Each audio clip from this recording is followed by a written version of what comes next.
Hey ladies and gentlemen, Steven here from Redolessence. Welcome back to another video. Thank you so much for joining me today. Really do appreciate your time and your viewership. It means a lot to me.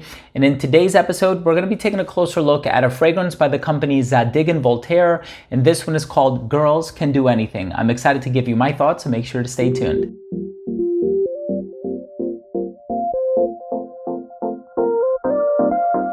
Now, before I begin my perfume review of Girls Can Do Anything by Zadig Voltaire, I do want to mention that if you are a fan of fragrance-related content, if you like fragrance reviews just like this here on YouTube, but also top 10 videos, giveaways, unboxings, special guests, and more, please do consider supporting this channel by subscribing to it. All you have to do is click on that red button in the corner. It would mean so much to me. And of course, while you're at it, please be sure to enable notifications by clicking on the bell icon.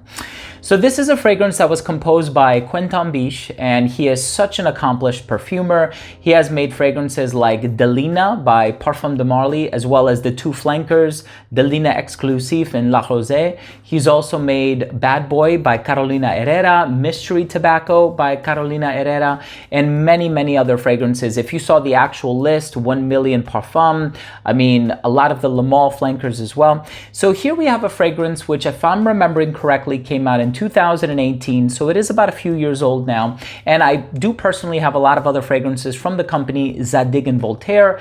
This is like one of the best vanilla incense fragrances I have ever smelled, comparable to Le Labo's fragrance, which is also kind of on the vanilla incensey side, the name of which is escaping me right now. Maybe it's Vanille 44. I could be thinking of another one, but in any case, this one is vanilla, tonka bean, pear, orange blossom, fern. There's a little bit of oak moss in here too. And I know this is labeled as the first female fougere fragrance, or the first women's fougere fragrance. I don't know how true that is, but in any case, I'm really excited to give you my thoughts on the smell. Let's start things off with the presentation.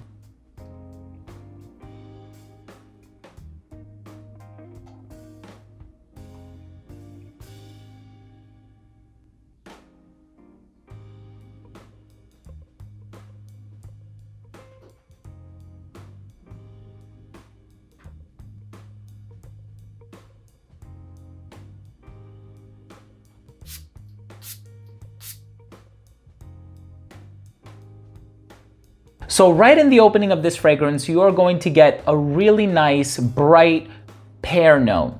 Now, it's not a very bright, ultra juicy pear like the one that you find in some Jimmy Choo fragrances, like the original Jimmy Choo for her, the one that's kind of like in a grenade bottle. I think it's a pink bottle. That one has a very strong pear note. This one is pear and orange blossom combined. And so you do kind of get like this floral nuance in there. And you do have the pear, which really is that bright, flavorful accent that you're going to get in the opening. The orange blossom is not too strong. While this does carry forth some floral tendencies, I have seen online it's gotten compared to fragrances like Hypnotic Poison by Christian Dior. I can personally sense the comparison with this one, and I do think that there is a bit of a similarity to it. However, I find that Hypnotic Poison has more of that amaretto accord, that almond nuance in there that I absolutely love. I think Annick Minardo did an amazing job with that one. This, on the other hand, has a little bit of that going on in here, but I think the sweetness is predominantly coming from the tonka bean. Even then, I would say the tonka is a little bit stronger than the vanilla, because I can pick up on a little bit of vanilla in here, but I think the tonka bean is a little bit stronger. So it has these green and earthy elements in the base, like the fern, and you can sense that there's something else in here sort of offsetting that floral quality and the sweetness. So I am picking up on a level of complexity in here. And I also like that a lot of these familiar auras are being established through the use of unconventional ingredients. So in the opening, instead of using, let's say, something like bergamot or lemon, they used pear, not a citrus fruit exactly, but it kind of adds that tart freshness in the opening. In the base, instead of using oak moss or fir, they used fern. And so they're kind of using different ingredients to establish kind of a genre that is familiar to you, but it's constructed in an unfamiliar way. I'm really hoping that makes sense, and I'm really hoping my sentiments are being conveyed articulately, because I find that while this does have a level of uniqueness about it, it's still a DNA that I've kind of smelled before. Not to suggest that this is a twist or an inspiration of anything. I do find it to be really unique. I just think that this one is sort of falling within a classification that I've experienced before, but it's doing it in a new and quirky, a novel way. And I can really, really appreciate that. So the pear note that you're going to get in the opening is only going to survive for about 20 minutes. And then you're going to be left with that orange blossom, clean, floral, tonka bean vibe that's in there. A little woodsy, a little green in the base as well. But there's still that floral tonality about it that says, you know, this is a women's perfume. And of course, there's girl in the name. And so I think the presence of the florals, I think, convey that pretty well. But ultimately, I find this to be a really great formal scenario fragrance as well as a casual scenario fragrance. I think it becomes a little bit more formal as it dries down, whereas in the opening, you're going to get a lot of that bright, juicy pear. And so perhaps in the opening, it's a little bit more flirty and casual. And then as it starts to dry down, when those fougere elements start to come through with the fern, I think then it becomes a formal scenario fragrance. I can see anybody of any age enjoying this as well.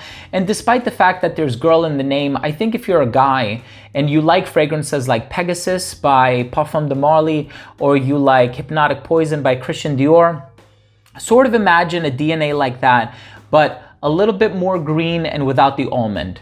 I think that that's probably the best way for me to describe it. But in any case, I'm really excited to hear if you have experience with this fragrance, if you personally own it, if you love it, if you enjoy it. Leave a comment down below. I always love the interaction. And then, of course, if you took something of value from this video, make sure to hit the like button down below. Let's go ahead and conclude things with my overall assessment. So first up, in terms of the uniqueness and the overall smell, I personally do find this to be a unique fragrance, especially considering the fact that, like I mentioned before, a lot of familiar elements are done in unfamiliar or unconventional ways. So utilizing ingredients that perhaps we're not experiencing in every single mass marketed designer fragrance out there. And I can sort of trust Zadig and Voltaire to do something that's different and quirky, but also something that has mass appeal to it. And as I smell this wafting and emanating off the test strip here, the blotter, I can sense that it is quite a strong fragrance. And it's a fragrance that the aroma of which I'm actually really enjoying. And so it's a very pleasant smell. In terms of the longevity, you can expect about 7 to 8 hours on your skin. In terms of the projection, I think it projects very well within an arm's length for the first hour and a half of application. It's not until that 5-hour mark where it starts to sit closer to the skin. So yes, you can get through an entire workday with this fragrance. Like I said, in terms of versatility, I think you can wear this one dressed up, dressed down. It's more casual in the opening, and then the more formal elements start to come through in the dry down, the heart and base, I would say. I think this one is great for the hotter weather just because of that bright, juicy pear and the orange blossom that you're going to get in the opening. I think probably the only season in which I wouldn't wear it is like the dead of summer. If you get like a really hot day, it's like 105 degrees Fahrenheit outside, I think you can probably reach for something else, something a little bit more fresh. And I know that Quentin Biche has done a lot of other fresh fragrances that you can choose from.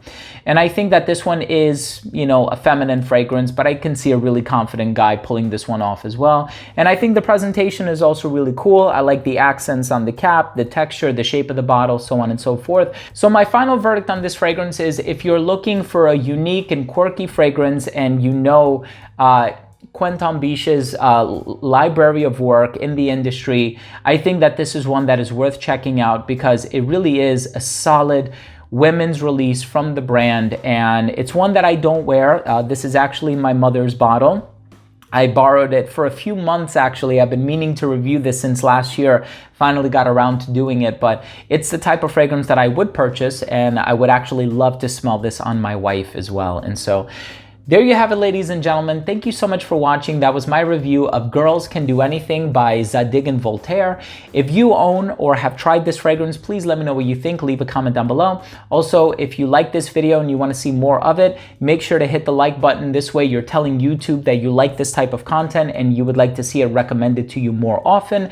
And also, if you are new to this channel and you took something of value from this video, make sure to click on that subscribe button so that you can be kept up to date on new releases, new videos, where I always try to release videos on brand new fragrances that just came out, but I have, you know, a fair share of top 10s, giveaways, and unboxings as well.